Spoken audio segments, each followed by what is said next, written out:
أعوذ بالله من الشيطان الرجيم. بسم الله الرحمن الرحيم. قال له موسى هل أتبعك على أن تعلمني مما علمت رشدا قال إنك لن تستطيع معي صبرا وكيف تصبر على ما لم تحط به خبرا قال ستجدني إن شاء الله صابرا ولا أعصي لك أمرا قال فإن اتبعتني فلا تسألني عن شيء حتى أحدث لك منه ذكرا فانطلقا حتى إذا ركبا في السفينة خرقها قال أخرقتها لتغرق أهلها لقد جئت شيئا إمرا قال ألم أقل إنك لن تستطيع معي صبرا قال لا تؤاخذني بما نسيت ولا ترهقني من أمري عسرا فانطلقا حتى إذا لقيا غلاما فقتله قال أقتلت نفسا زكية بغير نفس لقد جئت شيئا نكرا۔ موسیٰ علیہ السلام نے اس بندہ خدا سے فرمایا کیا میں اس شرط پر تمہارے ساتھ رہ سکتا ہوں کہ تم مجھے وہ سکھاؤ گے جو تم کو سکھایا گیا ہے؟ تو اس بندہ خدا نے کہا کہ یقیناً آپ میرے ساتھ رہ کر صبر نہیں کر سکو گے، اور آپ اس پر کیسے صبر کرو گے جس کا آپ کو علمی احاطہ نہیں ہے۔ موسیٰ علیہ السلام نے جواب دیا کہ انشاءاللہ آپ مجھے صبر کرنے والا پاؤ گے اور میں آپ کی نافرمانی نہیں کروں گا۔ اس بندہ خدا نے کہا کہ اگر آپ میرے ساتھ رہنا چاہتے ہو تو اس وقت تک کسی چیز کے بارے میں مجھ سے مت پوچھئے جب تک کہ میں خود ہی اس کے بارے میں آپ کو نہ بتا دوں۔ پھر دونوں سمندر کے کنارے کنارے چل دیے، یہاں تک کہ دونوں ایک کشتی میں سوار ہوئے۔ تو پھر اس بندہ خدا نے اس کشتی کو پھاڑ ڈالا۔ حضرت موسیٰ علیہ السلام نے ارشاد فرمایا کیا تم نے اس کشتی کو اس لیے پھاڑ دیا ہے تاکہ کشتی والوں کو ڈبو دیں؟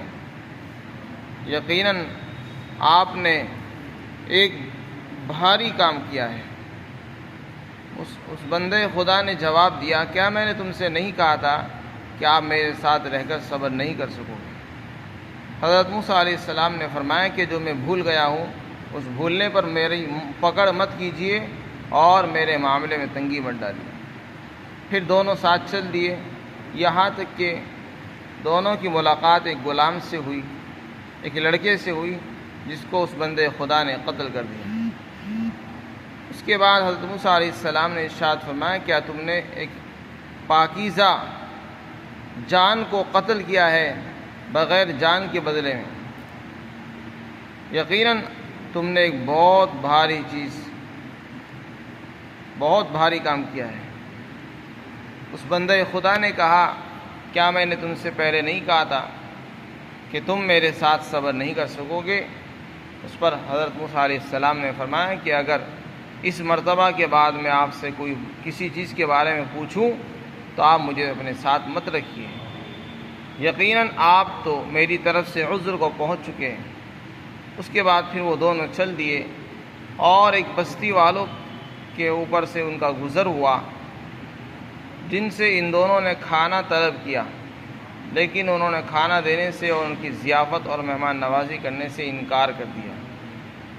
ان دونوں نے وہاں پر ایک دیوار کو پایا جو گرنا چاہتی تھی، تو حضرت خضر علیہ السلام نے اس کو سیدھا کر دیا اور یہ فرمایا، حضرت موسیٰ علیہ السلام نے فرمایا اگر آپ چاہتے تو اس پر ان سے کچھ اجرت اور معاوضہ لے لیتے۔ تو اس بندے خدا نے فرمایا کہ یہ میرے اور آپ کے درمیان جدائی ہے، اور میں آپ کو عنقریب اس چیز کی حقیقت بیان کروں گا جس پر آپ صبر نہیں کر سکیں۔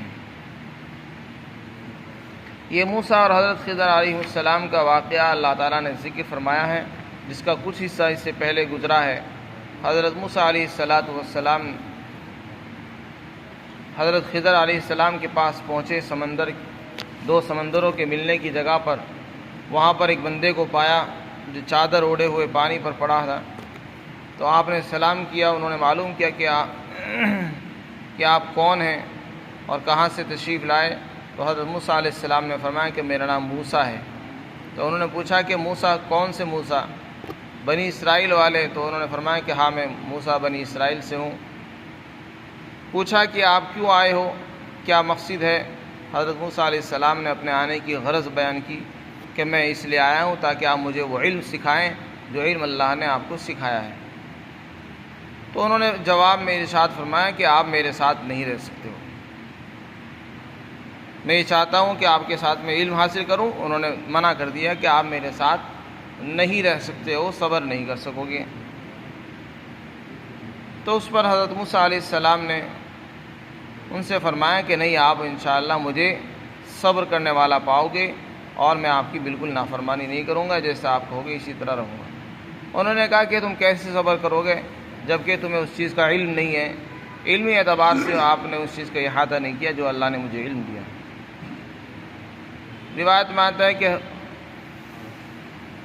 حضرت موسیٰ علیہ السلام کو انہوں نے یہ بھی فرمایا کہ جب آپ کے پاس تورات موجود ہے تو بس پھر آپ کے لیے وہ تورات کافی نہیں ہے، یہ جو وحی آپ کے پاس اللہ کی طرف سے آتی ہے وہ وحی آپ کے لیے کافی نہیں ہے۔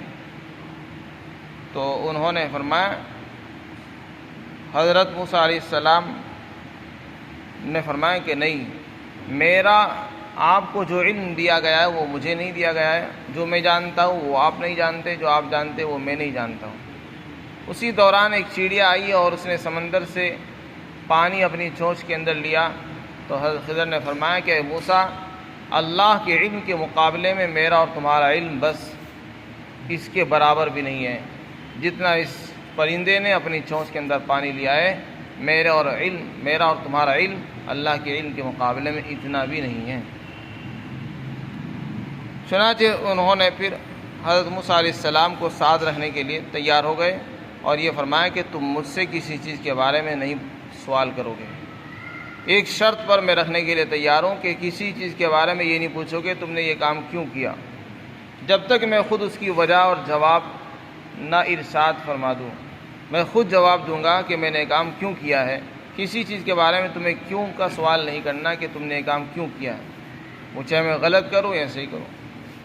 یہ استاد کی شرط تھی جس کو حضرت موسیٰ علیہ السلام پورا نہیں کر سکے۔ چنانچہ پھر وہ دونوں ساتھ چل دیے، سمندر کے کنارے کنارے چلتے رہے، سمندر کے کنارے چلتے رہے، یہاں تک کہ ایک جگہ پہنچے کہ وہاں ملاح سواریوں کو ایک کنارے سے دوسرے کنارے پر لے جا رہے تھے اور ہر ایک سے کرایہ وصول کر رہے تھے۔ سواریاں ایک طرف سے ایک کنارے سے سمندر کے کنارے سے دوسرے کنارے جاتے تھے دریا سے اور لوگوں کو پہنچا رہے تھے۔ انہوں نے بھی سوار ہونے کی درخواست کی تو ان لوگوں نے حضرت خضر علیہ السلام کو پہچان لیا اور مفت کے اندر ان کو سوار کر لیا، بغیر اجرت اور پیسوں کے ہی کشتی میں دونوں کو بٹھا لیا۔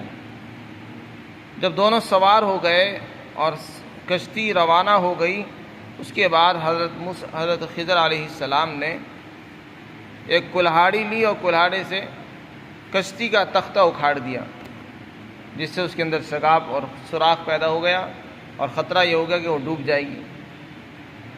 بس یہ ان کی یہ حرکت تھی۔ حضرت موسیٰ علیہ السلام پھر بول پڑے کہ آپ نے ایسا کام کیوں کیا؟ آپ نے اس کشتی کو اس لیے پھاڑا ہے تاکہ آپ ہم سب کو ڈبو دیں۔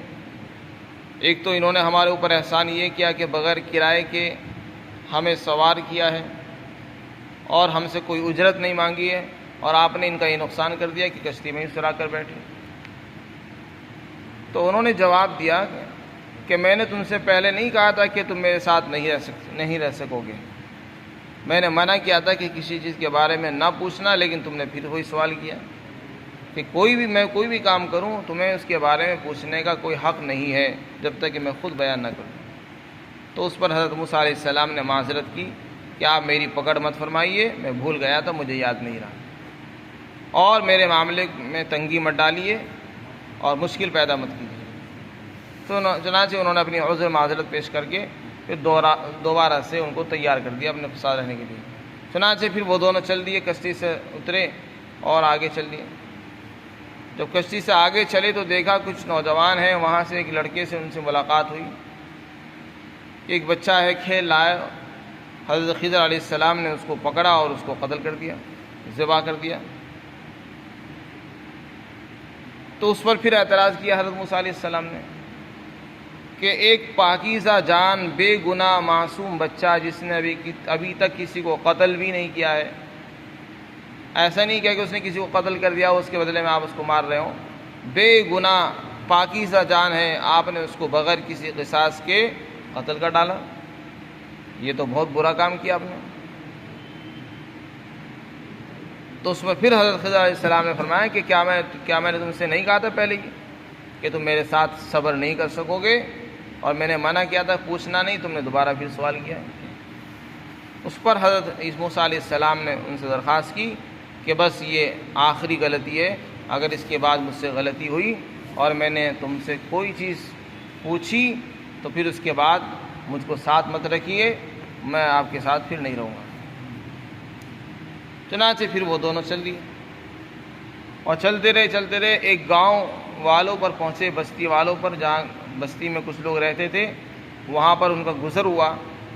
انہوں نے ان سے کھانا مانگا، طلب کیا کہ ہمیں کھانا دیجیے، بھوک لگی ہے، لیکن بستی والوں نے بہت زیادہ بے مروتی کا ثبوت دیا اور ان کی ضیافت نہیں کی، کھانا پیش نہیں کیا۔ پھر ان کو ایک دیوار ملی جو اپنی جگہ سے ہٹی ہوئی تھی اور ٹیڑھی ہو رہی تھی، گرنے کو تیار تھی، قریب تھا کہ وہ گر جائے۔ حضرت خضر علیہ السلام نے اس کو اپنے ہاتھوں سے سیدھا کر دیا، چنانچہ وہ کھڑی ہو گئی۔ حضرت موسیٰ علیہ السلام اس پر پھر بول پڑے کہ ایک تو ان بستی والوں نے ہمارے ساتھ یہ زیادتی کی کہ ہمیں کھانے کی فوت تک نہیں پوچھا، اور آپ ان پر یہ احسان کر رہے ہیں کہ ان کے کام بھی درست کر رہے ہیں، آپ بگڑے ہوئے کاموں کا آپ سدھار رہے ہیں۔ اگر آپ چاہتے تو ان سے کچھ پیسے بھی وصول کر سکتے تھے، بلکہ آپ کو کرنا چاہیے، جب یہ ہمیں کھانا نہیں دے سکتے ہیں تو پھر ہم ان کے کام فری میں کیوں کریں؟ تو آپ کو تو ان سے اجرت اور معاوضہ بدلہ لینا چاہیے تھا۔ تو اس کے بعد حضرت خضر علیہ السلام نے فرمایا کہ بس یہاں ہماری اور تمہاری جدائی ہے، اب اس کے بعد میں آپ کو ساتھ نہیں رکھ سکتا ہوں، کیونکہ میں نے 2 مرتبہ تمہیں معاف کیا ہے، اب یہ آخری مرتبہ تھا، اور اب میرے اور تمہارے درمیان جدائی ہوگی، اور جن باتوں پر تم سے صبر نہیں ہو سکا ہے اور جن باتوں پر تم نے اعتراض کیا ہے، میں ان کا جواب بھی خود دوں گا انشاءاللہ۔ چنانچہ پھر انہوں نے خود ان کے جوابات دیے۔ حضرت موسیٰ علیہ السلام کو اللہ نے جو علوم عطا فرمائے تھے وہ علوم شریعت تھے، اللہ نے آپ کو شریعت عطا فرمائی تھی، اور ان کو علوم تکوینیہ، کائنات کے علوم اللہ نے عطا فرمائے تھے۔ حضرت موسیٰ علیہ السلام کو اللہ نے شریعت کے علوم عطا فرمائے تھے۔ تو جو صاحب شریعت ہوتے ہیں وہ ایک ناجائز کام کو دیکھ کر خاموش نہیں رہ سکتے ہیں، اور نبی کی یہی شان ہوتی ہے کہ جب وہ کسی کام کو دیکھتے ہیں اور وہ خلاف شریعت ہوتا ہے تو اس پر وہ خاموش نہیں رہ سکتے، اس لیے حضرت موسیٰ علیہ السلام خاموش نہیں رہ سکے۔ اور حضرت خضر علیہ السلام کو اللہ نے شریعت کے علوم نہیں دیے تھے، بلکہ ان کے پاس کائنات کا علم تھا، کائنات کو کیسے چلایا جاتا ہے، اللہ نے ان کو وہ علوم عطا فرمائے تھے، اس لیے وہ ان چیزوں کو کر رہے تھے اور انہیں معلوم بھی تھا کہ میں کیا کر رہا ہوں۔ حضرت موسیٰ علیہ السلام ان علوم سے واقف نہیں تھے، اس لیے وہ اعتراض کرتے رہے اور وہ خاموش نہیں رہ سکے۔ اس کے بعد پھر ان دونوں کے درمیان جدائی ہو گئی اور انہوں نے ان کی باتوں کا جواب دیا ہے۔ اسی سے یہاں پر اس قصے کے اندر بہت ساری باتیں ہمیں عبرت و نصیحت کے طور پر ملتی ہے کہ آدمی جب کسی کے پاس جائے تو اس کی باتوں کو برداشت کرنا پڑتا ہے۔ استاذ کی شاگرد کو چاہیے کہ اپنے استاذ کی شرطوں کو منظور کرے، اور اس کی فرما برداری اس کے لیے اولین شرط ہے۔ استاذ کی اطاعت اور فرما برداری کرتا ہے تو اس کو علم حاصل ہوتا ہے، اور جو اطاعت سے گریز کرتا ہے تو وہ علم سے محروم ہو جاتا ہے۔ اللہ تعالی ہم سب کو عمل توفیق عطا فرمائے۔